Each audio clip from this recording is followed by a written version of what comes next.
So again, welcome to our upskilling course on the Billings ovulation method. And now we will be moving to the next lesson. Drawing the hormones, ovarian hormones, to correspond to the chart when ovulation is delayed. No? In our previous lesson, we study how to draw the ovarian hormones in a normal pattern, no? In a normal average cycle, a normal fertile cycle. But this time, how to draw the ovarian hormones in a delayed ovulation. Okay? So let's start now with our discussion. I hope all of you are ready. So let's begin. At various times throughout the course, you will be asked to draw the ovarian hormones to correspond with the woman's Billings ovulation method chart. Understanding the hormone patterns gives a deeper understanding of what the chart is telling us about the woman's fertility and infertility.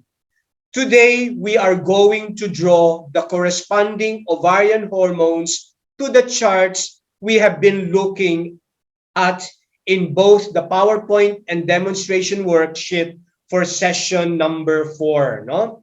So let's begin. The cervix responds to changes in the ovarian hormones levels. And the ovarian hormones are the hormone estrogen and progesterone.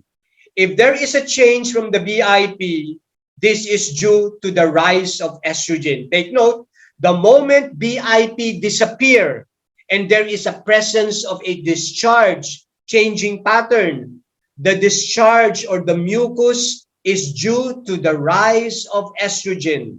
So when BIP disappear, it is an indication that there is a rise of estrogen in the body of the woman. If there is a changing developing pattern and a peak, this is due to the increasing amount of estrogen levels, no? So estrogen levels would be increasing day by day until it reaches the highest point. The highest point is the day before the ovulation. Rising progesterone at the time of ovulation. So take note of that, which most of you were able to answer. On the day of ovulation, progesterone begins to rise. And what will happen now? It will reactivate the packets of Shaw. Any discharge passing through the vagina is dried. So take note, the packets of Shaw is the one responsible to absorb all moisture, making all sensation no longer lubricative. Okay? No longer slippery. And that is happening during the days of the luteal, wherein progesterone is elevated. During the luteal phase, the corpus luteum produces both estrogen and progesterone. That is why these two hormones are maintained at a high level, and both of them will drop prior to ovulation. So take note of the 4 items here that will be very essential in understanding the movement of hormones. No? Again, look, we need to have a quick review again. No?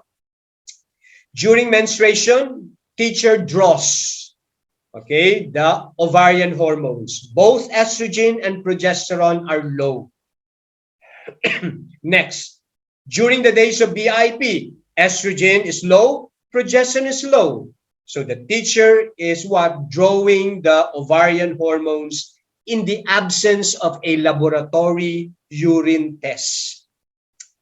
During the fertile days, the teacher knows that the estrogen will rise, and the highest point is what? The day before ovulation. And on the day of ovulation, which happens most of the time during the peak day, estrogen drops, no? On the day of ovulation. What about the progesterone? The progesterone is always at the low level. It will only begins to rise the moment estrogen drops. Estrogen drops on the day of ovulation. progesterone rises on the day of ovulation.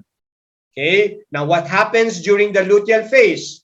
During the luteal phase, okay, estrogen drops on the day of ovulation, but it will rise again either on day 3 or day 4 of the luteal, and it will be elevated throughout the luteal phase. The highest point of estrogen in the luteal phase will be day 7 after ovulation. And estrogen prior to menstruation, it will drop. What about progesterone? Progesterone begins to rise on the day of ovulation, and it will be elevated throughout the luteal phase, similar to the estrogen. But the progesterone, take note, okay, will also have its highest point 7 days after the ovulation. And both estrogen and progesterone in the luteal phase will what? Will drop at the same time prior to menstrual bleeding. So this is a normal fertile cycle. This is how the hormones will move from menstruation to the next menstruation. And now we can say that the hormones are what? Are both in good condition. The mother is healthy. Okay, it is also similar to the BIP of unchanging pattern of discharge, no? So similar, okay? Similar to the BIP of dry. Okay, this one is a BIP of unchanging pattern of discharge. Now, what happens when ovulation is delayed, no? So there will be many more days of BIP when estrogen levels are low. No, look, if the BIP will be extended, it means estrogen is also extended at the baseline. As long as you have BIP, estrogen and progesterone are low. Estrogen will only rise the moment BIP disappear. Paano ba nawawala ang BIP? Ang BIP nawawala lamang kapag nagkaroon na ng mucus, no? That will develop into what? Into a slippery sensation. Now, there will be many more days of BIP, no? But what happens when the basic infertile pattern is interrupted by discharge, no? We are now looking at what? At an irregular pattern. So look at this one. Okay, let's try to study. And I'm sure you are all familiar with this chart. An example of an irregular pattern. Using the chat box, okay, using the chat box, when can you say the cycle is irregular? Or you may use, okay, no? Or you may switch on your microphone. When can you say the cycle is irregular? Anybody from our class? When there is, Yes, pass. when there is a change in on the discharge, So the quality of the discharge. quality of the discharge. So when can we say the cycle is irregular? Intermittent when dry. Answer would be if There is no mucus will not develop into a slippery sensation. Okay, that is the answer of Eileen, and that is correct, no? If mucus will not end in slippery, no peak, no ovulation, then absolutely it is an irregular pattern. So the one that you're looking right now, there is a portion here wherein it is irregular pattern. Look at your day 14. Day 14, day 15, day 16. Okay? Mucus starts to appear on 14. But on day 16, mucus did not end in slippery. 16 is not the day of ovulation. It is not a peak day. So we don't mark it with an X. Okay? And then 17, that is BIP. Okay? Take note, after mucus, we need to count 1, 2, 3 days of BIP in order for us to be sure that the cervix is completely closed. Okay? But look at your 26 to 31. Is 26 to 31 irregular? No, it is not. Because mucus starts to appear again on day 26, but it develops into a slippery sensation. 31 is the peak day, the last day, and then 32 is the beginning of the luteal phase. Let's compare, huh? I want you to focus, all attention. Look at your day 17. Okay, look at your day 17. Okay, attention. Using the chat box or you can switch on your microphone. Is day 17 a luteal phase? No. No, it is not, no? Because 16 is not a peak day. If you don't have a peak day, you don't have a luteal phase. Now let's go to the other one. What about day 32? Is day 32 a luteal phase? Yes. Yes. Yes, no, thank you for your answer. Thank you, Dennis. No, it is a luteal phase. No, the one in the chat box. Pass and Florence, thank you. And also the answer of Eileen. No, it is a luteal phase. No, so take note of the following. The reason why I'm asking this question for us to draw accurately the hormones. No, so let us draw the hormones now. Let's begin. Let us firstly draw the estrogen pattern, no? Starting with menstruation. What can you say about menstruation? Day 1 to day 5. What will be the level of our estrogen? Low or high? Low. Low. So let's draw. The teacher now will draw. So thank you, Dennis. Okay, let's draw it.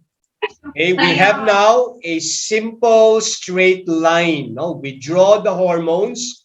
The hormones now would be at the baseline, estrogen. Day 6 to day 12, sorry, day 6 to day 13, these are the days of the BIP. Okay, please focus on the chart. Day 6 to day 13, these are the days of the BIP. But take note, during the days of the BIP, the couple is having an intercourse using EDR2, alternate evenings. Intercourse take place on day 6 at night. Look at the capital letter I. Day 7, there is a seminal fluid. Day 8, dry again. Intercourse was resumed at night. Day 9, there is a seminal fluid. Day 10, dry again, and intercourse happened at night of day 10. Day 11, seminal fluid. Day 12, intercourse. Day 13, seminal fluid. So 6 to 13, these are the days of the BIP of dry. And the couple is applying the EDR2 to avoid pregnancy. Now, my question, what can you say about the level of estrogen during the days of the BIP? Okay, it's still what? It's still Low. low, no? The answer is already in the slide, no? It's low. Thank you. The one in the chat box, low, and the one that used the microphone. So it's low. So the teacher now will simply draw the hormones, low. Okay, straight. Now, let's proceed to day 14. On day 14, there is an appearance of a mucus secretion. It continues to appear on day 15 and on day 16. 14, 15, 16 is no longer BIP. Why? Because cervix is already open and mucus is already visible and there is a sensation of sticky. What can you say about the level of estrogen on days 14, 15, and 16? Is it high or is it low? What's your answer? Anybody? What Still will low. be your answer? Low. It's still what? Is it Low. low or is it high? Low. Low. Okay. The moment you see mucus, that is an indication that the estrogen is rising. Okay, no, rising. So let's draw now the estrogen. Okay, look. Slightly raised. Okay, on day 14, the woman has a change from her BIP. Diba? I mentioned that. The moment BIP disappear, it means estrogen is rising. There is no developing pattern and no slippery sensation from days 14 to 15. Mucus did not develop. This is not her peak. It is an interruption of her BIP due to the raise of estrogen level. Tumaas po ang estrogen but it did not reaches the highest point. Because if estrogen will reach the highest point, mucus will turn into slippery. And the highest point is the day before ovulation. There is no slippery. So estrogen will rise, but it will not reach the highest point. So let's draw. That is the only amount of estrogen, no? Slightly raised. As the woman returns to her BIP, so the estrogen level falls again. Look, no? So let me explain this. There is an increase in the amount of estrogen, 14, 15, and then 16. But what happens on 17, 18, 19? 17, 18, 19, that is BIP again. That's why I asked that question earlier. What is 17 compared to 32? 17, compare it to 32. Both are green, both are dry. But what's the difference? 17 is the return of the BIP. Why return? Because 14, 15, 16, BIP is disrupted. Okay? Disrupted. No luteal. No luteal on day 17. Correct? BIP is disrupted on day 14, 15, 16. And there is no rise of what? Estrogen reaching the highest point. 17 is the return of the BIP. And if BIP returns, pag narinig nyo BIP, nakita nyo BIP, it means estrogen will be at the baseline. So look how the teacher draw the estrogen. It drops again on day 17. It continues to be at the baseline from 18, 19, 20, 21, 22, 23, 24. Okay? Now, how come there are wet sensation on days 21 and 23? I want you to focus on the chart. Because on day 20, the couple had an intercourse, no? The couple had an intercourse following the rule of what? EDR2. And what is EDR2? Alternate evenings. Alternate evenings. Very good, no? No intercourse on 17, 18, 19 because the cervix is still open. Cervix begins to completely close on day 20, but day 20 is not luteal. So we cannot follow the rule known as the peak rule. Peak rule is only meant for the luteal phase. 20 is a BIP. If it is a BIP, alternate evenings. So at night, on day 20, 21 seminal fluid, abstain. 22, dry BIP, intercourse at night. 23, seminal fluid. 24, BIP of dry, intercourse at night. Then 25, seminal fluid. So from 17 all the way to day 25, these are the days of the BIP. And the teacher, because he or she was able to identify that these days are BIP, the teacher now can draw the hormone. And the drawing would be what? Would be estrogen at the baseline. Look, it's straight. Now, what about day 26? What can you say about day 26? You may switch on your microphone. Day 26, what can you say about the level of estrogen? Will estrogen will continue to rise? Yes. Yes. Okay. What is the highest point of estrogen? From 30, days 26 to 31. 30, 30. Very good. 30. Now, you as a teacher now, you can draw the estrogen. So you can now continue the drawing of the estrogen. So what will happen now will be this one. It will rise continuously. Why? Because the teacher was able to spot the changing pattern of discharge. From sticky cloudy, it becomes wet, ending with a slippery. Not similar to what happened on 14, 15, 16. It's always the same. Sticky, cloudy, sticky, cloudy, sticky, cloudy. Estrogen, yes, it rise, no? But it did not continue to rise until it reaches what we call the highest point, no? So now you are able to predict that 30 would be the highest amount of estrogen in the body of the woman in this particular chart. Estrogen drops on day 31. Okay? Now, my next question is this. What happens to progesterone on day 1 until day 30? Low. Low, no? Progesterone is low from the beginning of the menstruation until day 30, no? Let's try to check. Okay, but let's continue the one of estrogen. Estrogen drops where?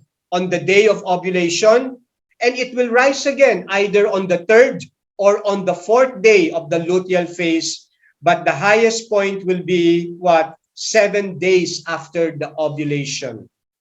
Now, let's try to look now at the progesterone. Progesterone is low during the days of menstruation. The teacher will now draw the progesterone. And it includes the days of the BIP. BIP begins on day 6 and it ends on day 13. On day 14, in the presence of the mucus, progesterone will be remaining at the baseline. Take note, because progesterone will only rise on the day of ovulation, day 31. That's why it is a straight line from day 1 until day 30.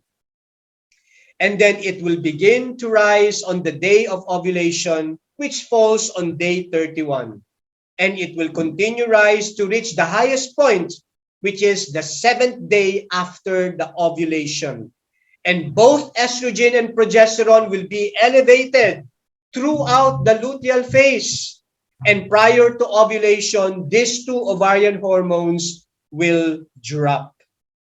Okay? So this is how we analyze the chart. Now, what can we say? So 14, 15, 16, sudden rise of estrogen, but it did not continue.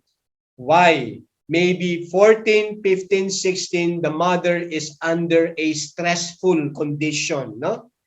What would be the cause? Baka nag-away sila mag-asawa, nagkaroon ng misunderstanding, or there is a bill that needs to be paid but no money available at the moment, no? Maybe the mother, no? The mother is having a problem with his boys, no? Baka may problema sa eskwela. The ovarian hormones will tell you about the status of the woman. What about on days 26 to 31? Wow, the estrogen is rising continuously. No interruption. The pituitary gland continues to send the follicle-stimulating hormones to the ovaries. Ovaries are producing greater amount of estrogen. There is hormonal balance in the body of the woman. Why? Why? Because the mother is at a peaceful condition. At peace ang kanyang buhay. Maayos lahat. Not compared to 14, 15, 16. That is hormonal imbalance. Tumaas ang estrogen pero hindi nagpatuloy. Dapat pag tumaas ang estrogen, it will continue and it will drop. The moment it drops, progesterone will rise. But there is no exchange of estrogen and progesterone in terms of rise and fall. because 14, 15, 16, the mother experienced a hormonal imbalance. And it is due to the things that I mentioned to you earlier. But on days 20, what? 26, the mother is at what we call good condition. Hormones are at equilibrium. Estrogen rises, there is an ovulation, progesterone begins to rise also. Clear? So as you analyze the hormones, you are able to identify if the woman has a problem, either physically, okay, there might be a problems in the, what we call this, in the reproductive system, or it might be emotional problems resulting to a stressful life, anxiety, depression, etc. Okay, we are now going to look at the charts where ovulation is delayed and there is sufficient time to identify a combined BIP, no?